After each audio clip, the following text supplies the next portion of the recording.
If you have your Bibles, want to get your Bibles out, Matthew chapter 6, you'll have some time, so it kind of takes your time there. I'd like to share some resource or some statistics with you if I could. And since last week we kind of did this, a little bit of this one-off in our series. We're kind of back in our series of Sermon on the Mount today. But last week we kind of did a little bit of a one-off, and we just wanted to kind of do this push for the summer to kind of remind us of the importance of inviting people to come and see. And so I did a little research this week because all that was just kind of on my heart and on my mind. And I wanted to kind of answer some of these questions if I could do that.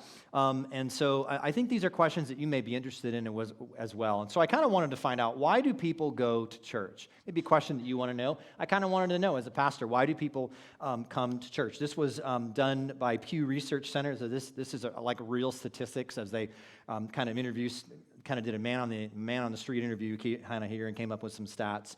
And I'm going to show them from kind of least to most prominent, even though they're kind of at the top. And so here's some of what people said. To please my family, spouse, or partner.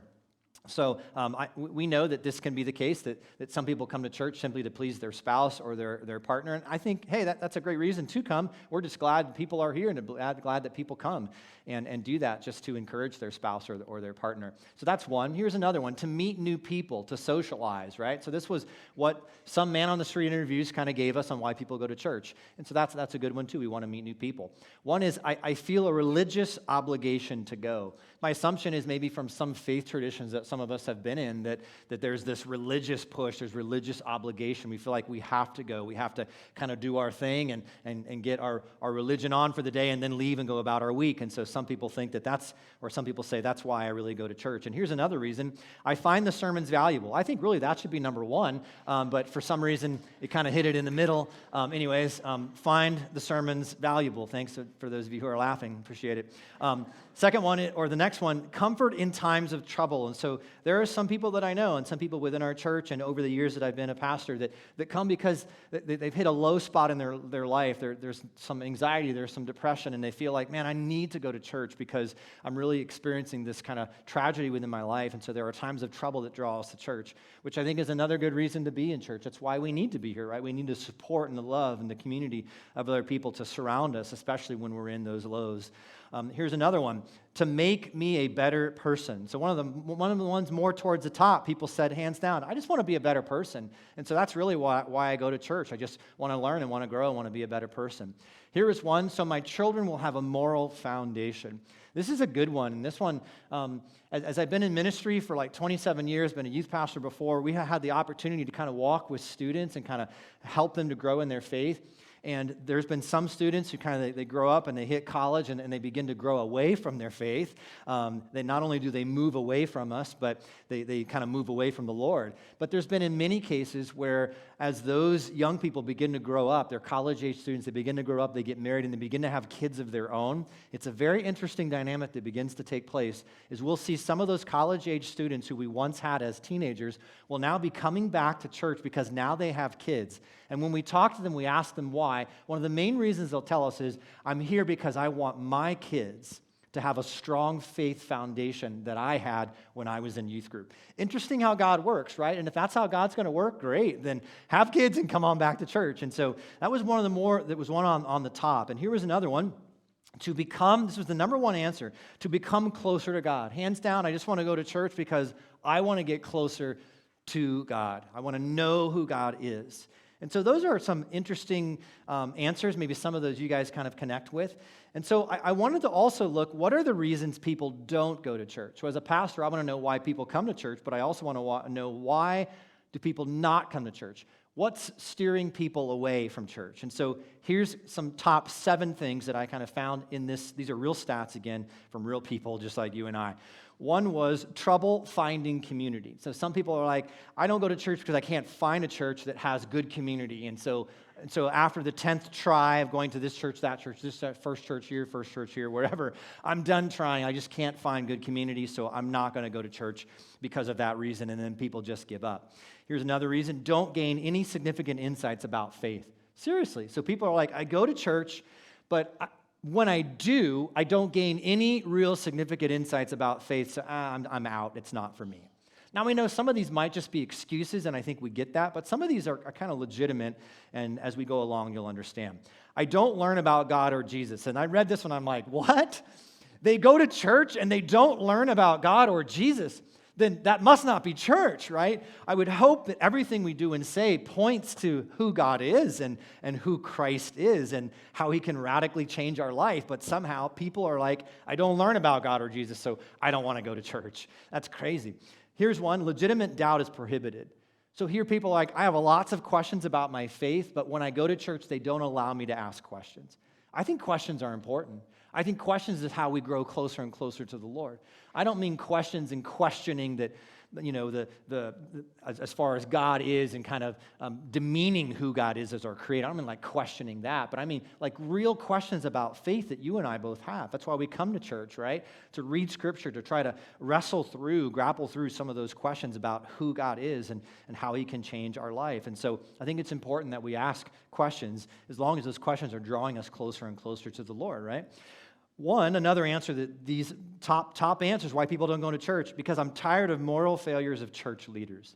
If you're in the news at all and you read kind of what happens in the church world today, this is like rampant right now. The last several months, there's been some key prominent pastors who failed morally, and because of it, people are like, I'm not going to church. If that's a pastor who's supposed to be the most godly person, right, then I don't want to be anything of what they're doing because they're taking advantage of people, because of how this or that. And so moral failures of church leaders, I think that's legitimate, right? I mean, if people are claiming to be followers of Jesus, but they're not, but they're not living it, then something's wrong with that. I know we're sinners saved by grace and we need Christ, but at the same time, we need to be living that out within our life.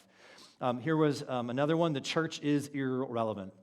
Number two, this is like the top, one of the number two answers. The church is just irrelevant. Doesn't make sense for me today. Doesn't apply to my life today. That was something written 2,000 years ago. I don't get it. It doesn't connect. I'm not going to go to church. The number one answer, all right, hands down, the number one answer when you kind of do some of these statistics and read them, here's the one across the board that I found. The church is filled with hypocrites. The church is filled with hypocrites. So according to these stats, random people on the streets interview, I don't go to church. Number one reason why: the church is filled with hypocrites. Now, we all know that this is partly an excuse, and so they like to list excuses on why they don't go to church. And we get that. Maybe all of us have kind of listed some excuses as well. However, I think we as Christians are guilty as charged. Follow me here for a second. We're guilty as charged. Now, our church is, well, maybe not Gulfview, but most churches are filled with sinners, right? Sorry, we're filled with sinners too.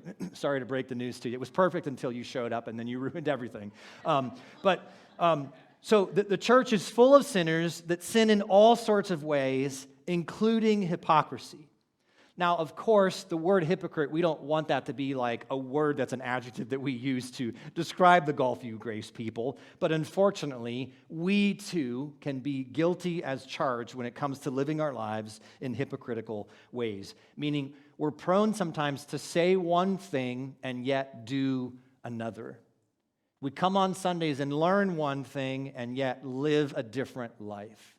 And then the places where you and I interact, people aren't putting the pieces together, and they're like, they're hypocrites. Why in the world would I want to go to church if nobody around me who's claiming to be Christians is any different than I am? And I would say that's a great reason to not go to church. And so this is what Jesus is going to get after today as we kind of hop back into the Sermon on the Mount. We've been in this series now for several weeks. Sermon on the Mount is the greatest sermon ever given, hands down. And we have a chance to kind of review this kind of verse by verse, which has been pretty exciting for me to do. Hopefully it's been thrilling for you as well. So Matthew chapter 5 through chapter 7 is where the Sermon on the Mount is kind of recorded for us. Today we finally get to chapter 6, right? Awesome, right? So we're right now in the middle of chapter 6, and I don't know about you, but I'm pretty pumped about that. Today in this new this new section that Jesus is going to introduce us to, he's going to address the topic of hypocrisy. So if hypocrisy was an important issue in Jesus' day, important enough for Jesus to mention it and talk about it, then I think hypocrisy is important enough in our day, important enough for us to talk about it today. And so we're going to talk about it because Jesus is going to talk about it. We might talk about some things that you don't want to talk about, but we're going to talk about it because Jesus is going to talk about those things. And so that's what we do. And so anyways, before we dive into Jesus' sermon again, I want to do a little bit of a word study on what the word hypocrite means. We've done this before if you've been a part of our life church. It's kind of been one of those favorite words. I don't love what hypocrite means, but I love the definition and how it works. And so we're going to kind of pull this word a little bit apart as we begin to kind of hop in and kind of see what Jesus says. And you're going to find that over the next several weeks, this word, Jesus is going to use this very word, hypocrite, and he's going to bring it up. In fact, within the book of Matthew, it happens over a dozen times, and without the whole book of Matthew, you're going to see hypocrite, hypocrite, hypocrite. And specifically for us in these next few sections, you're going to see it repeat itself over and over and over. Jesus is going to bring it up. So let's look at this word hypocrite. We're going to kind of pull it apart a little bit if we could do that. And so we're going to learn a little Greek today. I'm not a Greek expert. I enjoy kind of doing a little digging, and so I do like to learn it as I go along, and so hopefully we're all going to learn this together. And so I like to, when I'm learning how to pronounce words, I kind of pronounce them in English how it would sound. And so in Greek, this would be pronounced hypokrites. So everybody say that, repeat it, hypokrites. We'll try it one more time, hypokrites. Great, so now you can go home and you can tell all your friends, I'm learning Greek today in church. And so here's what hypokrites means. It means an actor, a stage player, a pretender, one who wears a mask, someone who is pretending to be something that they are not. Now, some interesting little details about this word hypocrite is if you did an etymology of the word, if you did a study of the word, there's another word, a Latin version of this word, which is sincera. And so everybody say sincera. Now, sincera, you can see, or sincera, you can see kind of how I spelled it in English to kind of help us to pronounce it. And so the etymology of the word hypocrite, it also connects with this Latin word sincerus. Now, sincerus is where we get our English word sincere. So you see sincere is up there. That's where we get our English word. Now, so the Latin word, if you were to pull it apart, you would look at the word sine, or S-I-N-E. It means without. Cera is wax. When you put them together, the word sincere means without wax. And we would be like, well, that sounds strange. Now, it means to be without duplicity. So in the ancient Romans, they kind of had this special way of creating like statues, or we would think of a mug. And if you were to ever go to those places and kind of make a mug, you would then put it under fire, right? They call that the kiln. And when it's under fire, it's when it makes the ceramic harden, and then you can actually pour liquid in it and drink it for coffee in the morning, right? Well, the ancient Romans, they cherished this very delicate and valuable porcelain that they would make, kind of the same way. They would form it, and then they would put it under fire. But there was this trickiness to it that if you weren't really good at it and you would put this fragile porcelain item under the fire, that many times you would get a crack, or many times that a nose would fall off of your statue, and you'd be like, rats, I got to do that all over again. But the dishonest dealers of the day would take a little wax, and they would kind of roll it up in their hands, and they would put the wax on the statue where the nose fell off, and they would put the wax and they would form it. And then later that day, let's say on the flea market or wherever, everybody would be coming by, and you're a good, honest dealer, and you're presenting all of your statues, and people would come alongside and be like, wow, it's so great. They would take it home, and when they would place it outside or wherever, as soon as the heat would happen and the sun would grow, eventually, right, the sun would heat up the wax, and a nose would fall off. And like, what's this, right? A dishonest dealer. The honest dealers, they would go back to the drawing board. If the first one didn't work, they would go back and make another one, because they would want a perfect statue with absolutely no flaws. And if it was perfect in every way, they would take and they would stamp the word sincerus on the bottom of the statue. And so you're walking along the flea market, oh, I really like the statue. You would always pick it up and turn it over and say 100% beef. That's what we do today, right? Or we say organic, I want that one. Or gluten-free, right? It's stamped for whatever those things are, and we know that if it's stamped that way, it must be true. And so those dealers would stamp sincerus on the bottom to say without wax. This here is perfect in every way. And so you can see now as you begin to understand this word hypocrite and what it means. When the heat's on, how do we act? When the light is on, what are the real imperfections of our life that come to the surface? So remember that as we begin to hop into all of this, and Jesus is going to introduce us to this topic. Now, hypocrisy can be pretending to be someone who we aren't, but it can also be looking down on others when we ourselves are flawed. And so we may think we're good, we're high and mighty, we're better than this person, and we have a tendency to look down on others. And so hypocrisy can be in that way. It's always been very interesting to me, and just working through this again, this reminder to me that hypocrisy was the first original sin within the early church. So if we went back to the book of Acts where the church began, you would look at Acts chapter 2 and kind of the church happened, amazing miracles were taking place. Continue to follow the story in the book of Acts. You would come eventually to Acts chapter 5. You would remember a couple's name, Ananias and Sapphira, who did a very good thing, right? They sold their property, they were pretty wealthy, and they gave, quote, all their money back to the church. At least that's what they said. So they emptied their pockets. And that was great. That's a very great thing to do, to donate all their money. But you know the story, right? Remember, the story is, the problem is they said they gave everything, but they didn't. They kept a little back for themselves in their back pockets. If you don't know the story, go back and read it in Acts chapter 5. And it doesn't end well for Ananias and Sapphira, right? That's hypocrisy. So they're saying one thing, that they're these great God-fearing people, but they're not living it in their lifestyle. You can also connect that with the first original sin back in Genesis 3. Interesting dynamics there of hypocrisy and sin, and when sin enters the world. So I think it's fair to say that hypocrisy among Christians, since the beginning of time, since the beginning of the church, has always been a major stumbling block for sharing the good news of Jesus with others. We just saw it in the stats. People are like, I'm not going to go to church because it's full of hypocrites. Now, I work with somebody who claims that they're a Christian. I received an email from somebody recently, just a couple weeks ago, and they said they're really having a hard time with somebody who's claiming to be a Christian in their work, and they're totally losing it, right? And I get it. And so it's like it's a bad rap for everybody else who is real Christians, right? And so this person was just kind of sharing with me kind of the frustrations that they're having. And so the word hypocrite occurs, again, more than a dozen times within this first gospel of Matthew, and we're going to see it 3 times within this section that Jesus is going to take us on in the next 3 weeks. Now, in Matthew chapter 6, Jesus is going to address 3 very important pillars of first century Jewish life.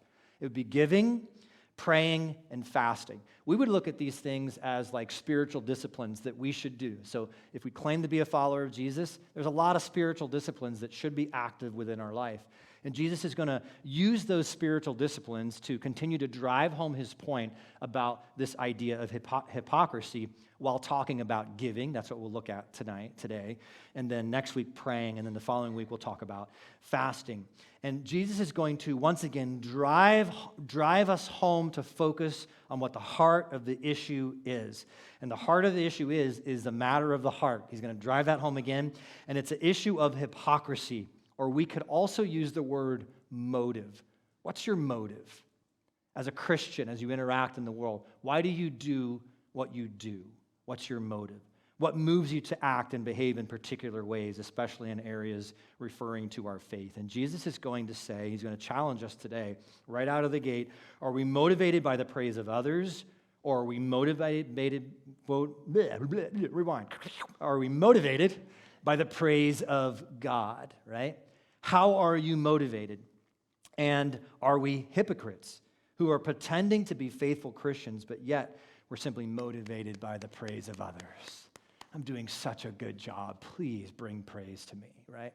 How are you motivated?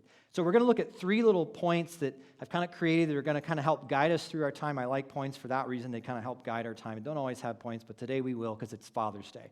And because it's Father's Day, dads, I'm going to give you, these are double points. So my points are worth double points today, and here's why. Because I'm a word guy, I struggle to know how to land on these points, and so each point is worth double points, okay? Here's the first point. Watch your motives. Be careful, all right? So that's the first point. Remember that. Watch your motive. Jesus is going to kind of tell us this. To watch your motives, he's going to say, be careful. And so 3 points, each one worth double points. Happy Father's Day. Now, Matthew chapter 6, verse 1, let's hop right into this. With all that kind of backstory about hypocrisy and things like that, let's hop right into this and let's see what Jesus is going to tell us. Be careful. He tells us right out of the gate. Be careful not to practice your righteousness in front of others to be seen by them. If you do, you will have no reward from your Father in heaven. Why do you do what you do? Is really the question I think that Jesus is asking. What is your motive? And since the beginning of Jesus' sermon on the Mount, he's been providing for us kind of a description of how true followers of God should behave and how we should act. If we were to rewind all the way back to the beginning in chapter 5, right, we would remind ourselves of the Beatitudes. We called them beautiful attitudes. We looked at those 8 beautiful attitudes that if we claim to be followers of Jesus, these are the 8 beautiful attitudes that should be prominently displayed, is kind of how we said it, within our life.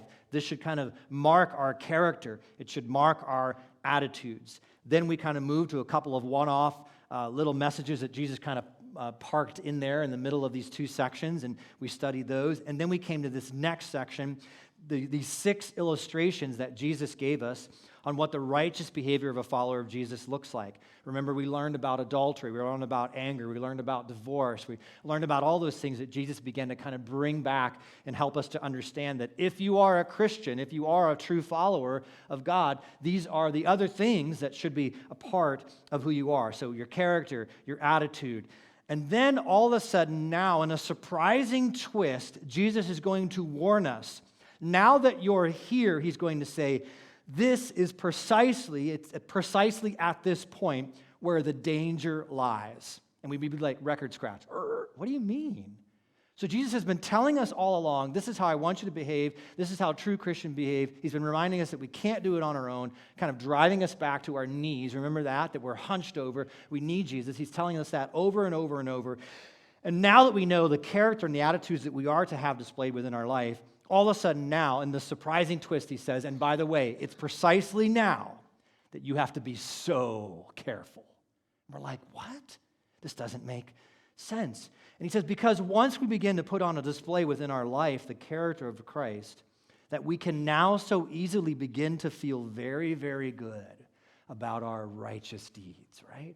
We begin to feel very confident about all the righteous actions that we're doing. And if we're not careful, we will be tempted to do our acts of righteousness and good deeds for the praise of others and not for the praise of God. Do you get it?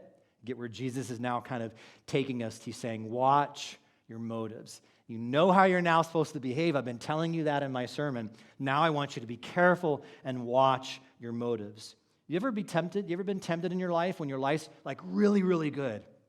Isn't it interesting that when life's really, really good, we can at times have a tendency to get a little bit further away from God. And it gets so good that we like kick God off the throne and we just kind of make ourselves comfortable. Like, I do have this thing down, right? And then all of a sudden, something happens in your life, drives you to your knees, and suddenly you're willing to give God back the throne that he deserves, right? Interesting how sometimes that works. And so this is, I think, partly what Jesus is getting to, saying, you be careful. Because when you begin to behave and act like this, be very careful of your motives and your reasoning and why you're doing what you're doing. But often we begin to say things like, look at me, everyone, and we post on social media, what a great Christian I am, and all those things. Now, am I saying that we can't celebrate victories in our life? No, I'm not saying that. I had somebody just a couple weeks ago came and this person's celebrating 2 months sobriety in their life. Man, we celebrated that. I was like, that is awesome. That's great news that you've been able to do that now for 2 months. And let's continue to pray that you can continue to be more faithful to that.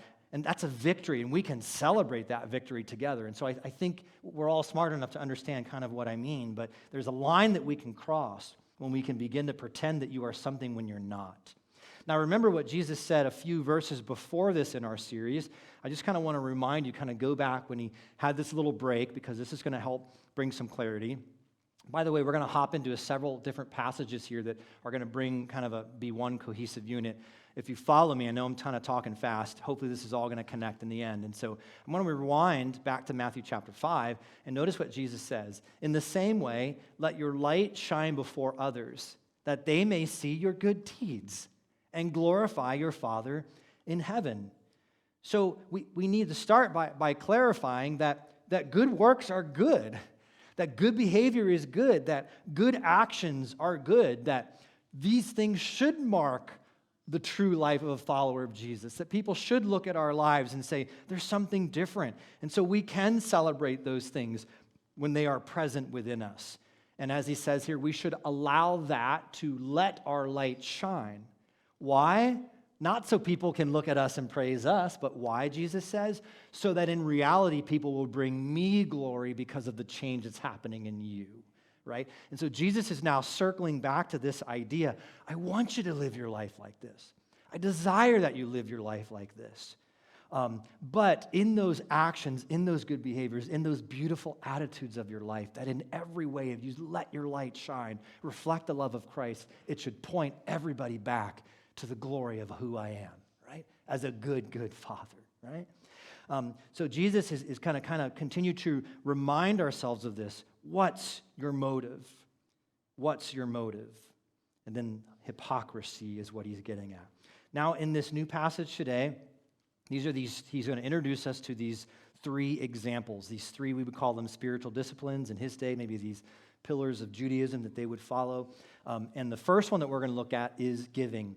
Next week, again, praying, and the following week will be fasting. And so as we look at giving, we want to kind of come to our second point here. And so we know the first point, watch your motives, be careful. Here's the second point, watch your giving and be generous.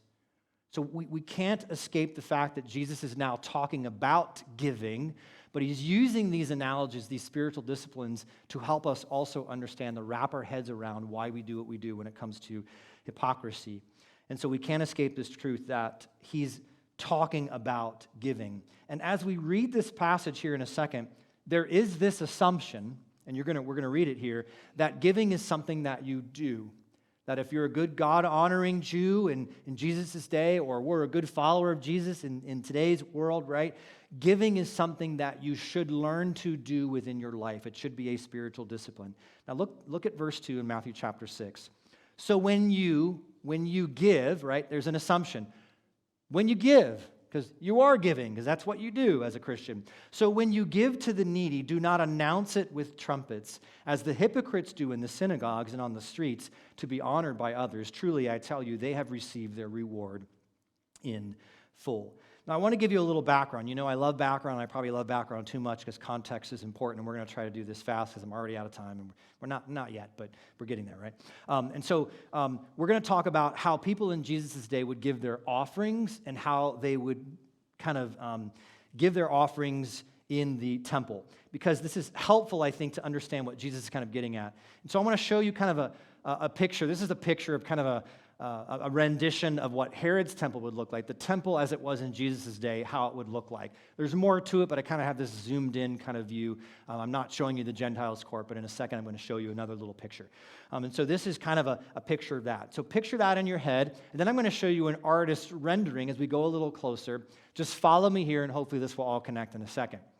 So here's kind of the side view of Herod's temple. And I want to kind of show you this first word is the Gentiles' court. So the Gentiles' court is outside kind of the walls of that temple area that you see, the kind of the big rectangle area. By the way, if you look up at the top, you can see American football field is that size, and you can see just the size of what it would be when you look at the women's court, which I'll tell you that in a second, and then just the Holy of Holies, which is off to the left. And so that's the Gentiles' court. They call it the Gentiles' court not because only Gentiles could be there, but because that was as far as the Gentiles could go. Now, the next court that I want to share with you is the women's court. Now, the women's court was kind of right there in the middle, and so you would enter one of those side gates, and you would immediately find yourself within the women's court. Same kind of thing applies. They don't call it the women's court because only women could be there, but they call it the women's court because the women could go no further. And so this was all the further that women could go at that point, and that's where they would go to, partly also to present their offerings. And it was here in the women's court that the temple treasury was located. So you see some arrows on where we think some of those temple treasuries were located. Kind of under those colonnades areas is where the treasury was located. So if you were a good, God-honoring person, you would go to the temple and you would present your offerings, right, into the treasury, because this is what we would say today, a good Christian does. Now, you would offer your offering in what's known as shofar chest. If you're familiar with the word shofar is a ram's horn, and it was used as a trumpet, right? So they would blow through the ram's horn to make a trumpet. And so this is another picture that kind of gives us an illustration on possibly what a shofar chest would look like. At the top, you notice it looks like an upside-down trumpet or trombone. You see the flute on the top? You kind of get the picture now. And so they would call these, we would call them in English, trumpet boxes. We would call them today offering boxes, thanks to COVID on the back wall, right? And so these would be all in the temple treasury, kind of flanking the sides underneath the colonnade, and these would be the shofar chests. Now, there was 13 shofar chests in all, and under each shofar chest was a description on what offering was supposed to go inside that chest. Now, I brought a, quote, shofar chest for you. It looks more like a milk carton, because it's the only thing I had to do my best as I asked my wife, do I have anything? And she's like, yeah, what about that flower pot in the front room? I'm like, perfect. And so this is it. And so we're going to say that this is one of the shofar chests, and underneath it would be an inscription on what it would be. And there would be 13 total shofar chests, again, located kind of on the sides here, and each one had a different description. Some chests were used for collecting extra donations towards purchasing incense or wood or even gold within the temple. If you were rich and wealthy, then you would kind of put your money in one of those, because not everybody could afford to give a little more money in that offering. Today, we have budgets. We have buckets, as our financial team likes to call them. We have a utilities bucket. We know, we kind of look ahead in our future, and we know that electricity is going to cost us this much. So within our budget, it's this much. And so all the funds that come in, we put funds in different buckets to help for us to survive. Same thing, same kind of scenarios happening within the church. And so some people, if you were a little wealthy, you would give in these extra shofar chests because you would want to help purchase wood for the offering or purchase some extra gold that they could use for the temple in some specific way. Again, that's important because not everybody could give in that way. Some chests were designated for specific offerings from women or even lepers when you were kind of having an unclean moment in your life, we'll say that, there would be certain offerings that you would have to even give towards to help purchase the doves for your offering. And so this could be for a guilt offering that you may do, that you may have to have. This would also be designated for helping the poor. And so there would be all these different chests or budgets that we would have that we would give in order to keep the ministry and the temple working. Same thing today. We have pastoral staff and janitorial team and financial team and all those things that we have to get. So hopefully you're beginning to kind of see these connections. So the 13 shofar chests in all, each one with these specific things, each one shaped like a trumpet in this way. They believe that it was kind of wide at the top and more narrow on the bottom to prevent and deter thefts. And so once somebody would give, you wouldn't be able to fit your hand. Now I can here because, but just follow me, right? You wouldn't be able to fit your hand down there and steal the money. And they think that the money then fell into either a metal container or a wood container, as in the picture that you see here. And so picture this kind of opportunity, and then picture yourself coming to the temple to give your offerings, and just hold that thought for a second as you're a good, God-honoring person getting ready to go present your offerings in the temple. Now, I want to read Jesus' words to us one more time here in Matthew chapter 6, verse 2. Listen closely for the words he uses. So when you give to the needy, do not announce it with trumpets, as there's our word, hypocrites do in the synagogues and on the streets. Some believe that they would actually blow trumpets to announce when it was time to give. There's not a whole lot of evidence behind that, but when I read that, it kind of seems like maybe. But so we don't really know for sure if that was a part of it. But notice what he says. Announce it with trumpets as the hypocrites do in the synagogues and on the streets to be honored by others. Truly, I tell you, they have received their reward in full. So, when it came time for you to give your offering and you're a good, God-honoring person, and let's just say you happen to be a little extra blessed, you're a little wealthy, everybody's kind of the hustle and bustle is happening within the picture of the temple that you saw, and you kind of go over to the different shofar chests and you're throwing in your change. I'm sorry it's so loud. I just have a lot of money that I'm donating, and I'm just doing what I need to do because I'm a good, God-honoring person. I'm so sorry it's so loud. Forgive me for a second. Okay. I'm sorry. I'll now step aside. I do have a couple more I'm going to go donate to this other shofar chest in just a second. But you get the picture.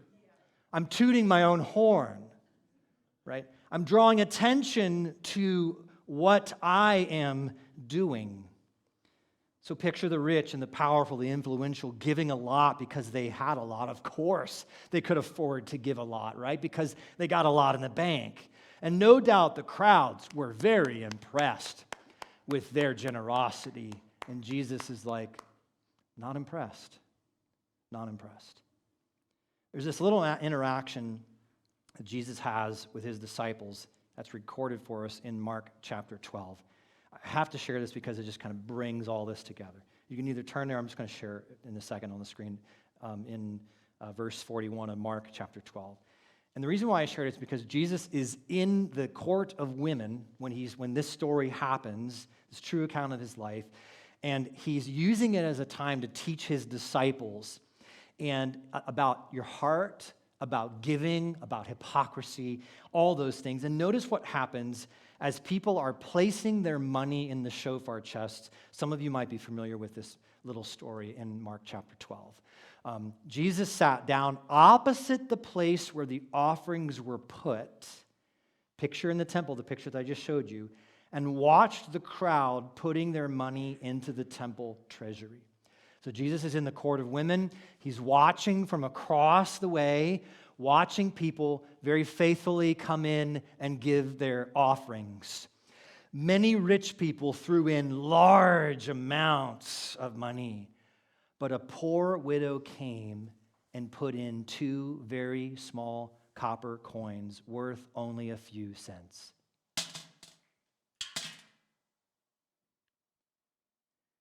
Keep reading. Calling his disciples to him, Jesus said, "Truly I tell you, this poor widow has put more into the treasury than all the others. They all gave out of their wealth, but she, out of her poverty, put in everything, all she had to live on." Second point that Jesus is giving us here today is that we need to watch your giving and be generous.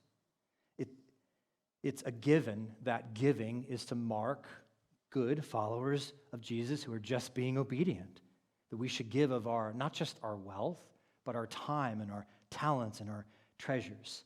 Last couple weeks, we've been absolutely amazed that we've had 3 separate families within our church step up and say, I want to help with VBS. I want to provide all the meals of the kids. We're like, we had somebody who recently came and said, all those extra envelopes, you saw them on the back, and we had a lot of envelopes that didn't get hit to sponsor enough kids. We had a family come up and said, hey, or a couple people that came up and they said, we want to sponsor the rest of all the kids. Like, what?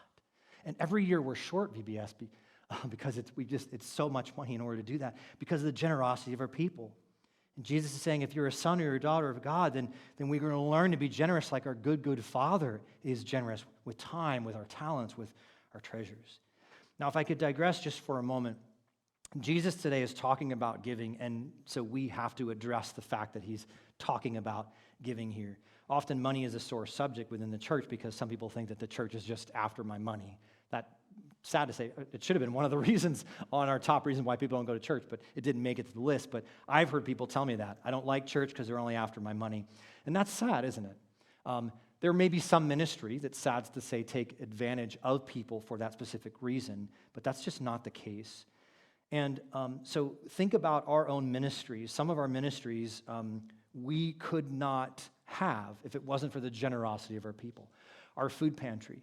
We would not be able to have our food pantry and help over 350 families every single Friday if it wasn't for the generosity of the people. We wouldn't have Vacation Bible School. We wouldn't have Grief Share Ministry. There would be a lot of things that we would not be able to do if it wasn't for the generosity of our people. We'd be sitting in the dark right now. We would not have any electricity if it wasn't for the faithfulness of our church people to help us. And on we could go, that we need income, we need these kinds of things to help us reflect, rescue, and renovate the lives of people, right? It's the only way we can do it if we're faithful and we're giving. And so the Bible tells us to give out of a grateful heart. Many people like to use a passage in the Old Testament where it talks about giving a percentage, a 10%. And I think that's a good guide. I think some people kind of use that 10% analogy that we see in the Old Testament to say, that's how much I too am going to give. I'm going to kind of give of my first fruits, give right off the top of what I make. I'm going to give 10%. But the New Testament nowhere kind of designates a percentage to us. But the New Testament does say to give in keeping with your income, as 1 Corinthians chapter 16 says. So you give in keeping with your income. But many within, again, the church kind of use this 10% figure, and again, I think that's a great idea. But notice what the New Testament says. Notice what Paul says to the church of Corinth. He says, remember this, whoever sows sparingly will also reap sparingly. And whoever sows generously will also reap generously. Each of you should give what you have decided in your heart to give, not reluctantly or under compulsion, because I have to. For God loves a cheerful giver. And then he continues, he says, and God is able to bless you abundantly, so that in all things, at all times, having all that you need, you will abound in every good work. I could tell you of stories within friends of mine, and I could tell you stories from my wife and I in our own life. We were first married. We had nothing. I have no idea how we survived, right? There were times that on paper, it doesn't work. And we still gave, and at the end of the month, we're like, I have no idea how it's working. I'm telling you, God just blessed in times when we were like at our lowest. And so we have learned and we have adopted new disciplines that we do when it comes to giving. I have a friend who says you can't outgive God. He says if you shovel it out, God shovels a lot right back more. God has a way of blessing us. It doesn't mean that we give in order to be like shoveled back, but we give out of a pure heart, knowing that God's going to take care of us. I have friends who actually give more money than they make in the year, and I can't believe it, how it works. They absolutely overwhelm me. And here Jesus is saying, watch your giving and be generous.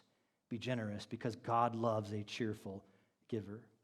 But do that, he says, out of a pure heart, one without loud hypocrisy. So here in this encounter with Jesus and his disciples, if we go back to the story of the widow in Mark 12, as they observe the widow, we see that the many rich are throwing in large amounts of money into the treasury, and Jesus is watching this from across the court. He knows that the rich are giving large amounts because he's watching what they're depositing, and everybody else could see it, possibly even hear it at the time. And then all of a sudden, he sees the widow step up and throw in her 2 little widow mites, as one Bible version uses. So picture the rich, the powerful, the influential gave a lot because they had a lot. And Jesus wasn't impressed. And Jesus says there are some in the treasury who only give because they long for the praise and applaud of men. They're tooting their own horn. And Jesus says in Matthew 6, the passage that we're looking at in the Sermon on the Mount, if you only practice your righteousness in front of others to be seen by them, then truly I tell you, you have received your only reward. In other words, it's not impressing me. There will be no heavenly reward, only earthly rewards. And that'll be the applause of people. Don't be a hypocrite. Don't make a show of it. Don't announce it. Don't brag about your righteousness on social media. And don't call a press conference about all that you're doing, Jesus says. Jesus is not impressed with all the hoopla. He's not impressed with the loud noises that draw attention to ourselves. What most impresses Jesus is the individual who gives out of his or her heart with absolute pure motives. No fanfare, no noise, no loud hypocrisy. And then Jesus adds to this as he continues on in his sermon. And in fact, he says, I want you, when you do give, because obedient followers do give, he goes, when you do give, don't look around for others and their applause. In fact, he says, I don't even want you to look at yourself. And this is what he says. And first we come to the third point. This is the quick one. It's watch your heart, be humble. Watch your heart, be humble. Notice what Jesus says then as don't do these things for the applause of others, and don't even do these things for your own applause. Notice what he says in verse 3 and 4. But when you give to the needy, do not let your left hand know what your right hand is doing. In other words, don't even tell yourself what you're doing. Be so humble. Practice humility in your giving. Practice humility in how you're displaying who you are as a follower of Jesus. So that you're not even keeping points about all the special things that people have done for you. Then your Father, who sees what is done in secret, will reward you. You won't receive the earthly reward possibly, but you will receive the heavenly reward, which is a much higher, greater value. So I return as I close here with the last part of this story of the widow. Gave her 2 small coins. They believe that these 2 small coins was the least, was called the lepta. And the lepta was the smallest coin in Palestine at the time. And so 2 lepta was 1/64th of a denarii, and a denarii would be worth a day's wage. And so a lepta, what the widow put in was 2 leptas, 1/64th of a value of a day's wage. If we did the math today, I'm not really good at math, but I did figure it out. It's $1.87 in today's language is what the widow's offering was, $1.87. As far as today would go, right, what her gift could purchase in today's world, we would say, some men would say, don't even give it. $1.87 won't even buy you a Coke at the store anymore, right? But according to man, they would see it as seriously lacking and even an embarrassing gift. But according to the divine exchange rate, it's all different in God's eyes. God saw her heart. God saw her humility. God saw the purity of her of her motives. Jesus knew she gave all she had. Jesus knew her heart. Jesus knew her motives. Jesus knew that she was free of hypocrisy and how she was living out her life. What was little in man's eyes was a lot in God's eyes.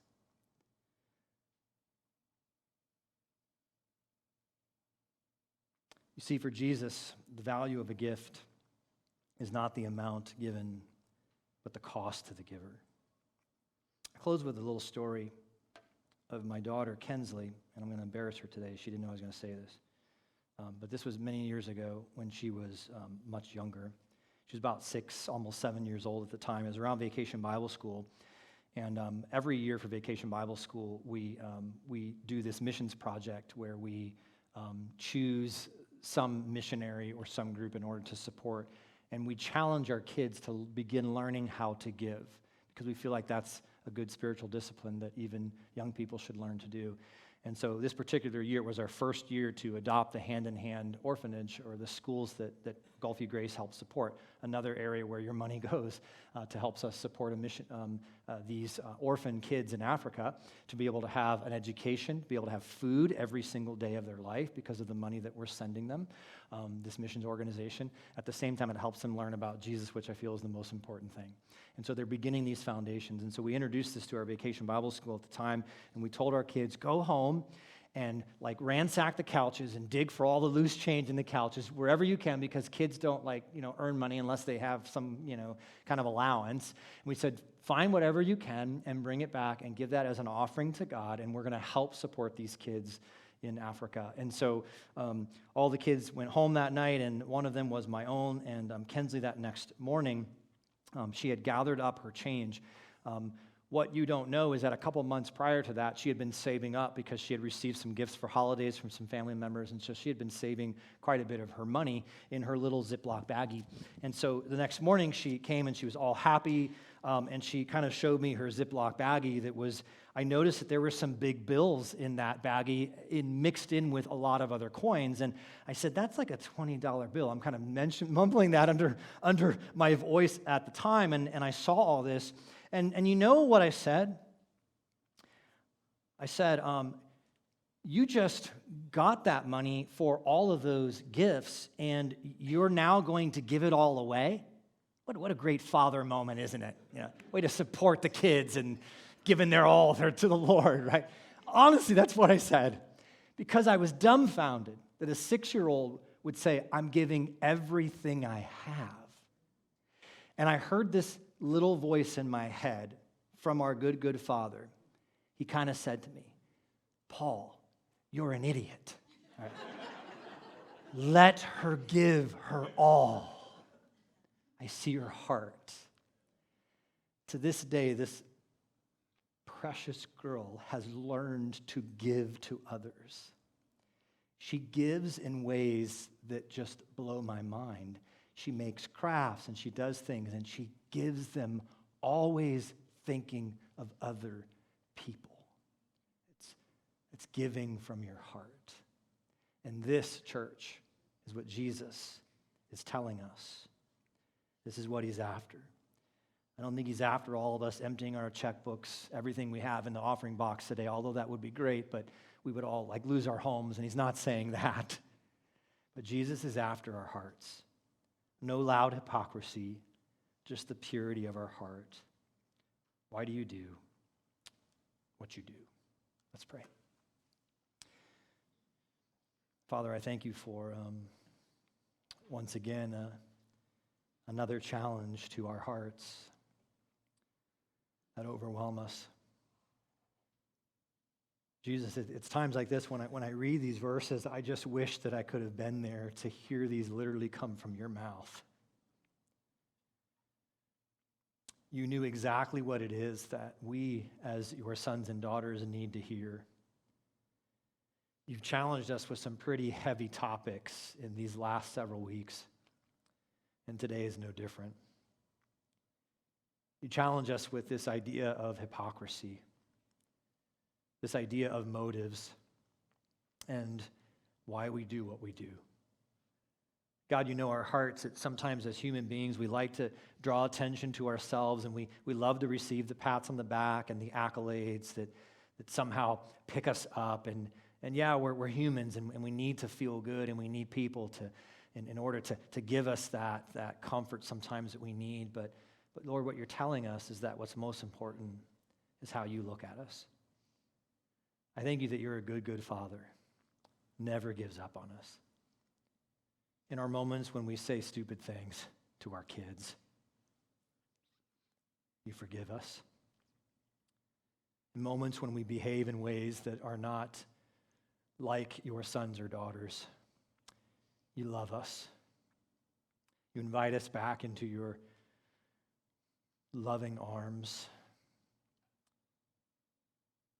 And God, I don't know where my church family is today. I know where I'm at today. And God, I pray that you would continue to challenge us on this idea of hypocrisy. Challenge us on this idea of having a gentle, humble heart.